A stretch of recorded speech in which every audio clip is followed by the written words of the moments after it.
नमस्कार, सार्वमंथन न्यूज महाराष्ट्रमध्ये आपलं स्वागत. पाहुयात आजची सविस्तर बातमी.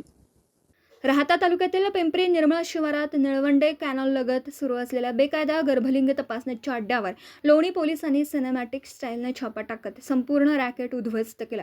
अपर पोलीस अधीक्षक सोमनाथ वाघचौरे यांना मिळालेल्या गुप्त माहितीच्या आधारे ही कारवाई करण्यात आली. गर्भवती महिलांकडून प्रत्येकी 10,000 रुपये घेऊन गर्भातील बाळाचे लिंग सांगितले जात असल्याची धक्कादायक बाब समोर आली. पोलिसांनी बनावट गरोदर महिला ग्राहक पाठवून सापळा रचला आणि खात्री होताच चारही बाजूंनी घेराव घालत छापा टाकला. या कारवाईत डॉक्टर राहुल भनगे आणि अभिजित भुसाळ यांना रंगेहात पकडण्यात आला. आरोपींनी महिलांकडून पैसे घेऊन गर्भलिंग सांगत असल्याची कबुली दिली आहे. 4.50 लाखांचे सोनोग्राफी मशीन, 59,000ची रोख रक्कम, 4 मोबाईल फोन आणि 3 चारचाकी वाहने असा तब्बल 24,09,100 रुपयांचा मुद्देमाल जप्त.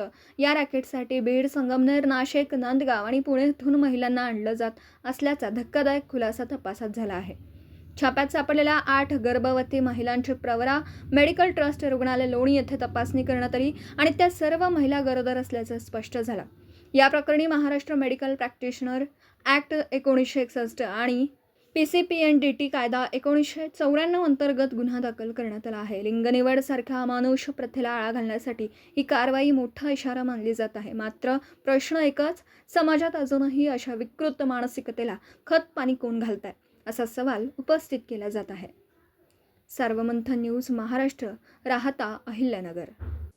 सार्वमंथन न्यूज महाराष्ट्राला लाईक करा, शेअर करा, सबस्क्राईब करा.